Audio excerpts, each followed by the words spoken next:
Es un honor, es un gusto estar con ustedes en esta plática. Sin duda alguna, es de gran impacto. Eh, Muy agradecida con IMSS Star, también de parte de mis autoridades. Muchas gracias por esta inclusión y esta invitación. Estoy viendo que somos más de 2.400 personas las que nos encontramos en esta sesión y hay de todos lados.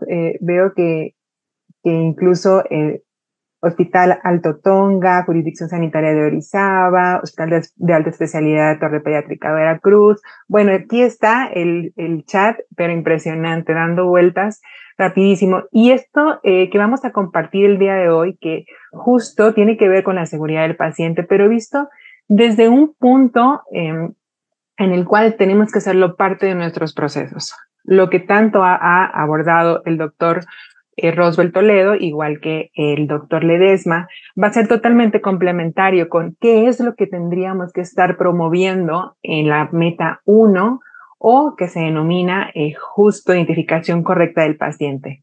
Porque el tema de seguridad del paciente es muy específico. Son barreras que en el proceso ponemos que a veces parecerían obvias o incluso bobas y que por esta situación las vamos quizá omitiendo a veces en el transcurso o en la implementación. Pero cuando la vemos desde una perspectiva muy específica y la comprendemos, podemos decir que realmente funciona. Se hizo un estudio, como bien nos comentaba el doctor Ledesma, en donde se descubrió cuáles eran las principales causas de fallas, que nuestros sistemas no son infalibles, sino son sistemas que están diseñados para que suceda lo que sucede ahorita, que son errores médicos o errores durante el proceso de atención médica inherentes al sistema de atención. Y en la meta 1, que es justo uno de estos, de estos errores más frecuentes en la identificación, se decidió y se investigó esos momentos críticos en los que debía de mejorar la precisión en la identificación. Ha sucedido algo muy interesante durante la implementación de esta barrera de seguridad. Básicamente, ¿en qué consiste? Consiste en utilizar dos datos para identificar al paciente, nombre completo y fecha de nacimiento. Ok, ¿me da la siguiente? Básicamente lo que se busca es que el paciente pueda ser identificado, pues sí, está bien en cualquier momento, pero lo que realmente es lo que salva la vida de los pacientes es hacerlo antes de ciertos momentos específicos. El comportamiento que se ha tenido es que si bien es cierto, en cada momento identifican al paciente con dos identificadores. Usted es Gabriela Pérez Rodríguez y nació el 27 de agosto del 80. Sí, yo soy, muy bien. Sí, es la paciente. Pero algo que es sumamente importante es poder relacionar a esta paciente con esta intervención que vamos a hacer. Esa intervención puede ser de medicación, puede ser de administración de hemoderivados, puede ser algo que pone en peligro su vida. Y esa es la gran diferencia de identificar al paciente con dos identificadores en todo momento y relacionarlo con un proceso, con una intervención, con una indicación médica. Y esa es la gran diferencia que tenemos que buscar hoy en día. Hoy hemos logrado en el país que las personas identifiquen, los profesionales de la salud, a los pacientes con dos identificadores. Ahora lo que tenemos que hacer es que lo relacionen con el proceso que es crítico. Es el trabajo, eso es lo que realmente importa. ¿Por qué haces lo que haces? Para cuidar a mi paciente. Básicamente, identificar al paciente, se han elegido esos dos identificadores, pero también se ha dicho que no se incluyan algunos datos que pueden cambiar, como cuáles, como el número de cama, como la habitación, o sea, cosas que tienen que ver con ubicación o con el paciente del doctor tal o con algún diagnóstico, porque estos pueden cambiar a lo largo de toda esta estancia. Y lo que queremos es identificar esos momentos específicos donde tenemos que tener o saber que esta intervención sí es para este paciente. Hay algunos elementos que pueden ayudar para no olvidar o para tener en cuenta cuáles son los datos de identificación que pueden estar en la cabecera, en los brazaletes, justo. Y esto puede y ayuda a estas herramientas, pero por sí solas no previenen el error. Es necesario relacionarlas con estos procesos y durante todo este tiempo en el cual el paciente va a estar en el hospital o en la clínica, pues tener consciente esto, o sea, cuáles son los identificadores. Bien, me da la que sigue. Muchas gracias. Básicamente, ¿cuáles son esos momentos que tenemos que estar al pendiente? Básicamente es antes de administrar medicamentos, antes de una infusión intravenosa, antes de transfundir hemoderivados, antes de extraer sangre o alguna muestra para análisis clínicos, antes de llevar a cabo un procedimiento quirúrgico, antes de un traslado, imagínense que se lleven a alguien que no es, antes de la dotación de dietas, antes de una hemodiálisis, y cualquier otra intervención, hay que llevar a cabo esta identificación. Entonces, aquí tenemos un enfoque muy en particular. El enfoque es, antes de hacerte una intervención médica o de enfermería, que todos somos parte del equipo, o de nutrición, o de traslado, yo sé que es para ti. ¿Cómo? Porque ya corroboré que esta intervención coincida con tu nombre y lo corroboré contigo y con tus identificadores. Esta es una forma de pensar diferente. Hay alguna cafetería que cuando uno va y compra el café, te pregunta justo cuál es tu nombre. Justo para evitar errores, entregar tu café a otra persona. Eso es con un café, que lo peor que pueda pasar es que te den leche lactosada en lugar de deslactosada y que tengas tal vez un día bastante malo. Pero con estas intervenciones que son tan importantes y ponen en peligro la vida del paciente, aquí es donde tenemos que poner el mayor énfasis en decir, esa intervención es para ti. Esta correlación es la que tenemos que promover el día de hoy. ¿Ok? Y también hay otros medios que podemos utilizar, como en la identificación de soluciones intravenosas, verificar que ahí se encuentre escrito, ¿verdad? Porque es para un paciente, ¿no? Y con nombre, fecha de nacimiento y además todo lo que está estipulado en su tarjeta. También en las radiografías, por ejemplo, que tengan los datos para decir, voy a tomar un diagnóstico, esta imagen es de este paciente, que hoy ha sido mucho más sencillo porque ya no son físicas en su totalidad. ¿Me das la que sigue? Bien. Solamente recalcar con la meta 1 algunos casos específicos, porque eso puede ser que venga en su examen. Es importante considerar todas las variables en la identificación de los pacientes. Por ejemplo, cuando llega un paciente desconocido, ¿cómo es que lo van a identificar? Y que eso sea estandarizado y que sea para ese paciente en particular. O llegan con alteración del estado de conciencia, ¿no? Y entonces ese paciente no podrá retroinformar que sí es ese paciente y que sus datos son particularmente de él. También especifica algunas formas para cuando son recién nacidos. Aquí es importante tener los medios de los que hablamos, como el brazalete, y para este recién nacido justo está estipulado, justo en estos lineamientos, que tiene que ser un brazalete en mano derecha y otro en pie derecho con los datos de la madre y la fecha de nacimiento. Pero ¿qué pasa si son gemelos? También es importante poder identificarlos y que esto sea para ese paciente en particular. El mensaje justo de esta primera meta es, si me vas a hacer algo como paciente, si vas a generar una intervención, entonces, por favor, que sí sea para mí. Asegúrate que sea para mí si yo soy tu paciente. Este es el mensaje que queremos transmitir con la meta 1 y con esto se van a evitar errores, pero visto desde un punto de vista que genera cultura en la seguridad del paciente. Vamos a platicar un poco de la meta 2 o la acción esencial de sobre el paciente 2, comunicación efectiva. ¿Qué esperamos aquí? Ojo, recuerden que las metas van en acciones específicas. O sea, es decir, vimos que la meta 1 es, sí, tú identificas al paciente cuando quieras, pero en esos momentos lo haces con estos dos.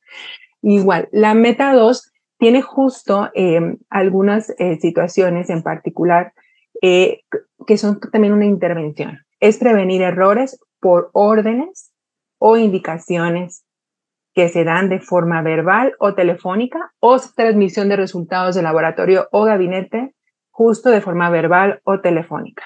¿Ok? Muy particular. ¿Me da la que sigue? ¿Por qué? Bueno, resulta que la comunicación efectiva, a veces cuando se da así en el pasillo o de forma verbal, pues el receptor es lo que capta, ¿no? Si yo les dijera ahorita que por favor anoten un número, o es más, les voy a decir, les voy a dar un número y ese número lo tienen que tener completo porque con esto podrían ganar 1,000,000 de pesos de parte de la Fundación Cajigas Magaña. Esto no es verdad, ¿eh? Entonces yo les dijera a ustedes, a ver, el 24, 27, 28, 32, 34, 29, 26. Muy bien. De seguro, por el interés, alguno me diría, ¿me lo puedes repetir? ¿Me lo puedes confirmar? Porque hay mucho interés de parte de ustedes, porque pues hay un premio económico. Esto es con un caso muy simulado, desgraciadamente no puedo ubicarlos, pero es decir, cuando algo es muy importante, nosotros confirmamos que lo que nos hayan dicho es lo correcto. O cuando éramos adolescentes y pedíamos, o alguien nos pedía el teléfono porque tal vez tenía algún gusto por nosotros, el otro te lo repetía. Es lo mismo, cuando algo te interesa, lo confirmas. Y entonces, aquí hay dos situaciones que hay que considerar o dos barreras de seguridad. Uno es la implementación correcta, oportuna y completa de un protocolo de atención cuando se emiten órdenes verbales y telefónicas, que es escucho, escribo, leo y confirmo. Escucho, escribo, leo y confirmo, que sería lo mismo. Oye, guapo, ¿me das tu teléfono? Claro que sí. Ok, lo escucho. Tal, tal, tal. Oye, sí fue tal, tal, tal. No, te equivocaste con tal. Ok, entonces me lo repites, tal, tal, tal, tal, tal, tal. Muy bien, ese es mi teléfono. Y podemos tener una relación duradera. O quién sabe. El protocolo lo usamos todo el tiempo cuando algo es importante. Y aquí nos pide que sea justo en la emisión de órdenes verbales y órdenes telefónicas. Oye, el paciente, nombre, el identificado que tiene tal diagnóstico, y para eso utilizamos también un protocolo bien importante, que es el SBAR, el SAER por sus siglas en español. Ahorita lo vamos a abordar de forma rapidita. Y entonces el que esté escribiendo, ¿no? El que está recibiendo la orden, o el medicamento, oye, tiene fiebre de tantos grados centígrados, ¿qué le pongo? ¿No?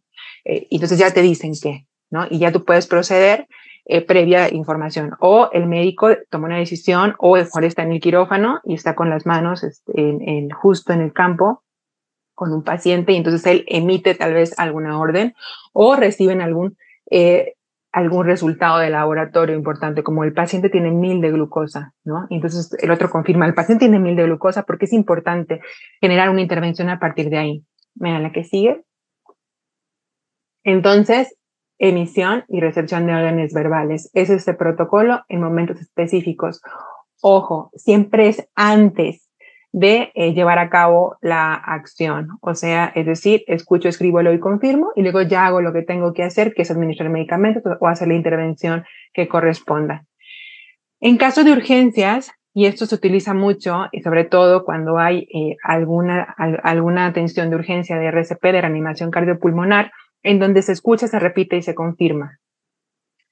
En algunos casos se utiliza una libreta, y en la libreta lo que hacen es escuchar, repetir, confirmar, anotar, ¿no? Después ya transcriben posteriormente al lugar en el que va a quedar de forma definitiva.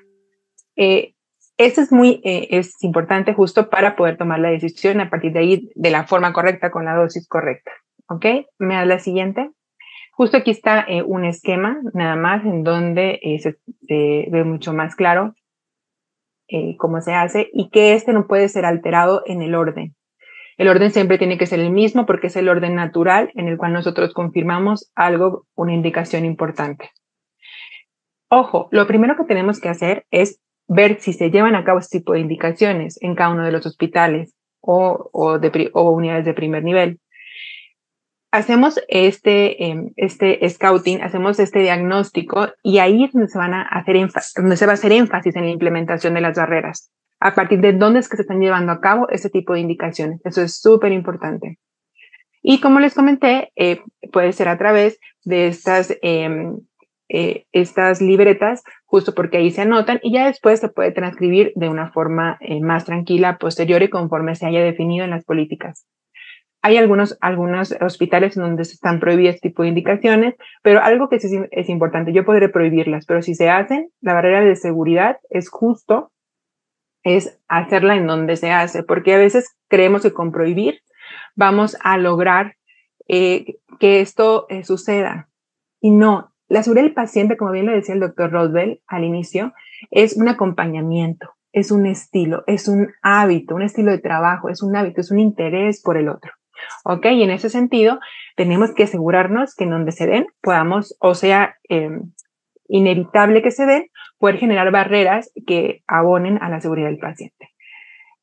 La que sigue habla, me das la que sigue por favor, de un protocolo que se utiliza para comunicación efectiva y que es justo cuando tenemos que transmitir la información de un paciente, utilizamos, así como escribimos a veces en algunos hospitales el SOAP, que es, nos va diciendo la situación del paciente y todos sus datos objetivos, subjetivos, justo para comunicarnos, es decir, hablando, utilizamos también un protocolo que se llama SAER.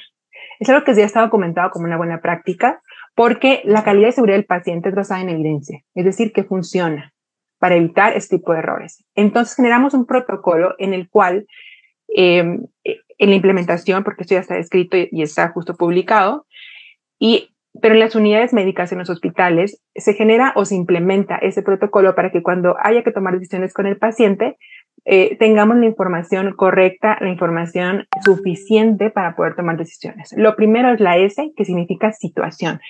Aquí lo que nosotros comunicamos a través del habla es qué está pasando con el paciente. Un ejemplo estoy llamando por el paciente José Garnica, de 26 años, que puede ser con los 2 identificadores o puede ser con uno, quien tiene dificultad para respirar. Posteriormente se dan un antecedente. El antecedente es cuál es el contexto del paciente.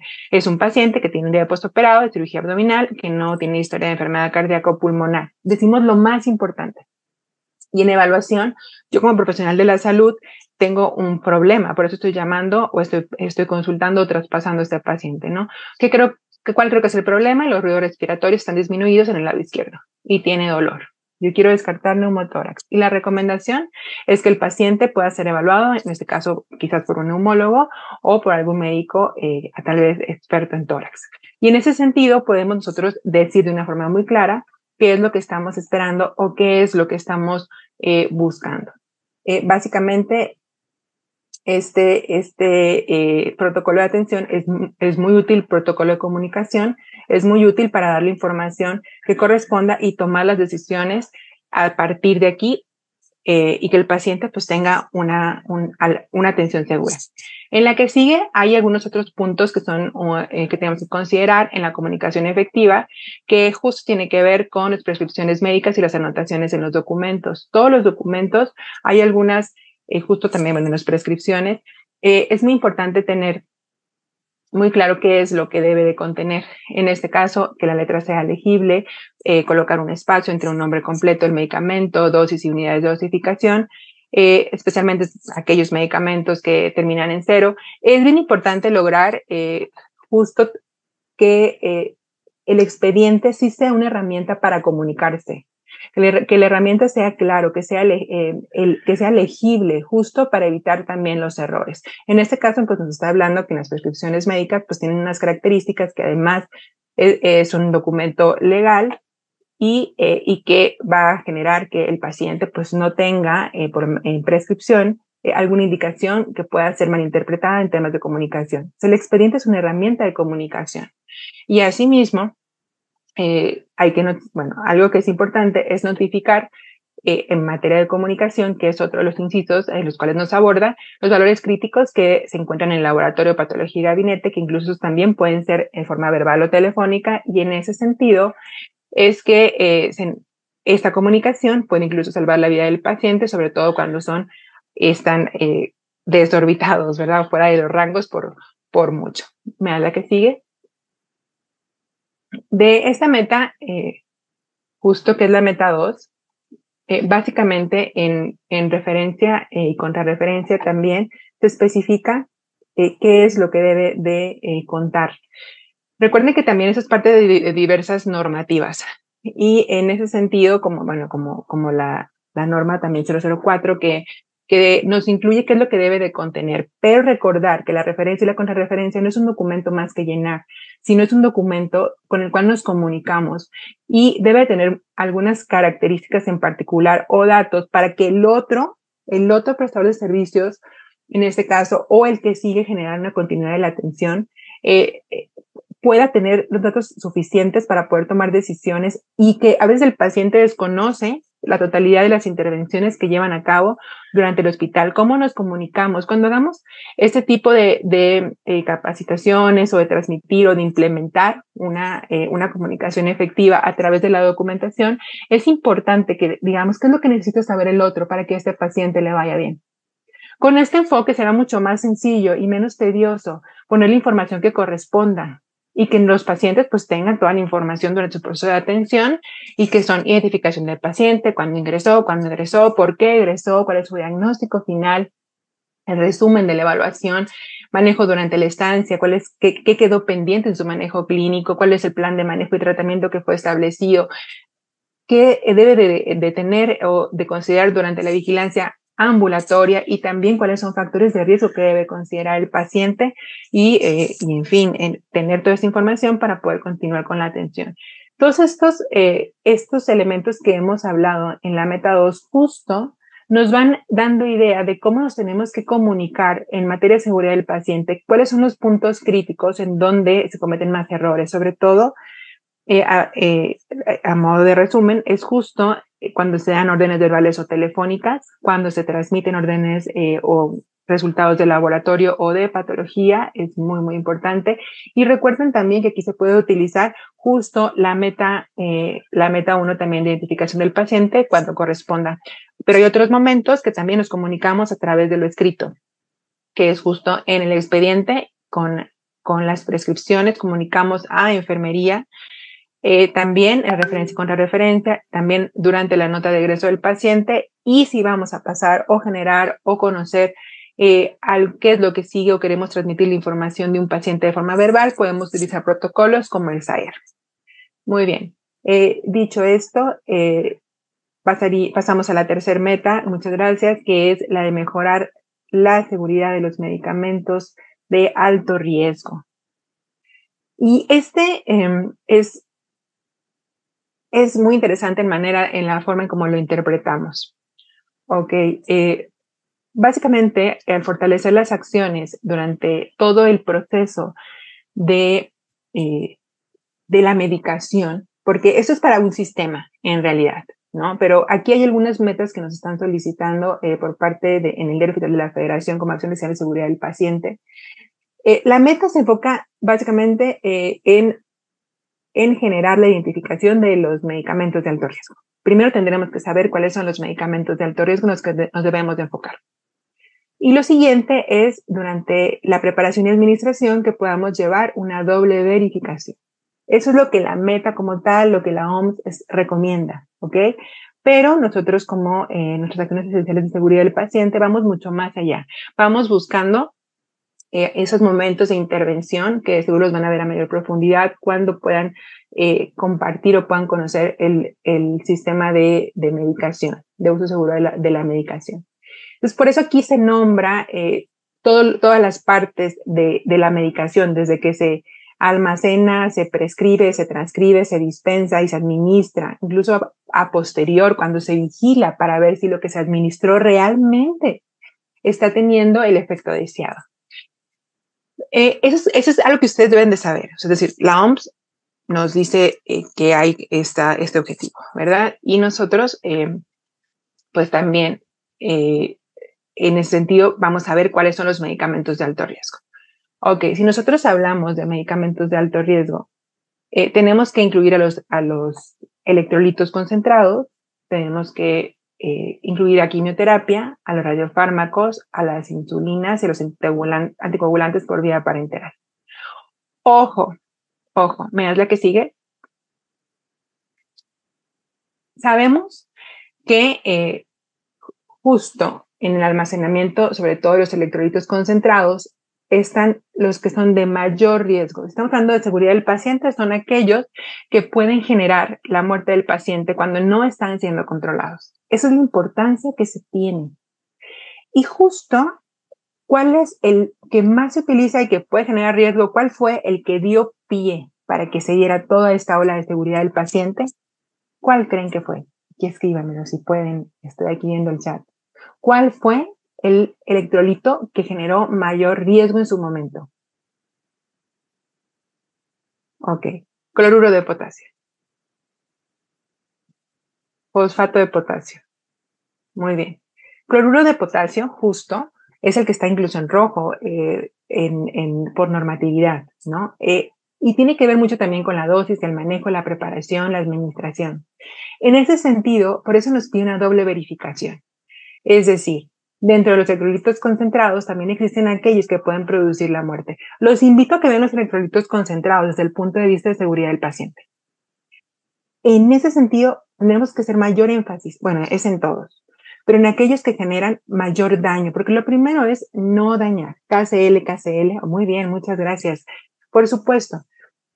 Y con esto tenemos que hacer mayor énfasis. A estos, ¿qué hacemos? Les ponemos una etiqueta en donde justo decimos, hey, ojo, es una alerta visual. Este puede producir la muerte, este también. Hay que ver las dosis, ¿no? No podemos dar electrolitos concentrados a diestra y siniestra, sino tenemos que estar muy claros. Por ejemplo, el cloruro cloruro de potasio, el cloruro de sodio, el 17%. Fíjate cómo las concentraciones también son importantes. O sea, es decir, todo el tiempo estamos administrando solución isotónica. La solución isotónica hasta el 0.9%. 0.9%. Para el 17.7% que tiene el cloruro de sodio que se encuentra como concentrado, hay un mundo. Multipliquen 0.9 y vean cuántas veces les da 17.7, que tal vez no es exacto. ¿Sí? ¿Sí me explico? ¿Cuándo es que tenemos que poner mayor énfasis? Cuando estamos administrando electrolitos concentrados, cuando los estamos preparando, que la dosis sea la adecuada, porque en caso de que no, podemos provocar la muerte de los pacientes. Y esto es justo lo que tenemos que estar cuidando, tenemos que estar buscando el sentido lógico, esta seguridad, porque aparte que es el mes, y gracias por tener esas intervenciones, es apasionarte por no dañar, sino porque lo que se esté prescribiendo sea lo correcto. Entonces lo que hacemos justo es resguardarlos en un lugar seguro, con las condiciones ambientales además, y que tengan su círculo rojo y resguardados como alto riesgo para que aquel que los manipule realmente se dé cuenta de lo que está manipulando. Como si estuviéramos manipulando casi como una bomba, ¿no? Para alguien puede producir la muerte de igual forma. ¿Me das la que sigue? Eso es en materia de alertas visuales. Es la primera que hacemos con los electrolitos concentrados. Ahora bien, hay algunas, sobre todo en prescripción, que bueno, ya vimos qué es lo que tenía que ver en la comunicación efectiva, qué es lo que tenía que contener, pero además, bueno, mientras más claro sean estas indicaciones, estas prescripciones, que además son de ley, pero además recuerden que esta indicación, esta prescripción tiene un objetivo, y el objetivo es que haya una enfermera que va a alimentar o que va a preparar o que va a llevar a cabo este proceso. Y en ese sentido, si nosotros tenemos claro, esta indicación, esta prescripción será ejecutable. En caso de que el médico no tenga todos los datos, aquella persona que está generando la prescripción, que está generando la preparación, pues no podrá hacerlo porque la prescripción será incompleta. Y ese es el sentido, me habla que sigue, cuando hablamos de prescripción. O sea, es decir, alguien adquiere, alguien almacena, ya dijimos, electrolitos concentrados, hay que estar con alerta visual, ya vimos la prescripción, me habla que sigue, ok, ahí estamos. Y luego hay alguien que transcribe. La transcripción, la más segura es la que no se hace. Pero si han decidido en un proceso que alguien transcriba, entonces debe de ser idéntico. Y en caso de cualquier duda, pues debe tener algún mecanismo justo para preguntar a la persona que fue el que prescribió. La solicitud de medicamentos justo también debe ser clara, no solamente la prescripción, para que realmente llegue el medicamento que se requiere para el paciente, y si hay algún tipo de farmacia hospitalaria, entonces también se debe de aprovechar que las dosis pueden ser muy exactas y debe ser todavía mucho más claro porque es específico, y ahí ya no hay barrera de seguridad porque va directo al paciente. Cuando le toca preparar al personal de enfermería, tenemos una barrera natural de seguridad, que es que ellas corroboran a través de sus correctos, tanto en la preparación como en la administración. ¿Me das la que sigue? Y algo también de lo que nos habla de forma general es el tema de, bueno, ya se transcribió, ¿verdad?, por el personal de enfermería, y bueno, verificar justo que el medicamento, ya que llegue y que se reciba, esté rotulado con los datos correspondientes antes de administrárselo al paciente. No tiene sentido rotularlo después, sino tiene que ser antes para poder llevar a cabo cuál meta, la 1, ¿Sí? ¿Se acuerdan? Que tiene que estar rotulado para decir, este medicamento sí es de este paciente. Y verificar que realmente sean los recibidos aquellos que fueron prescritos. Y en caso de que no, poder generar las acciones que correspondan. Bien, ¿me das la que sigue? Bien. Mm, ahora, en materia de administración y de preparación, aquí es donde se lleva a cabo la doble verificación. Ok. La doble verificación es el proceso que se hace justo.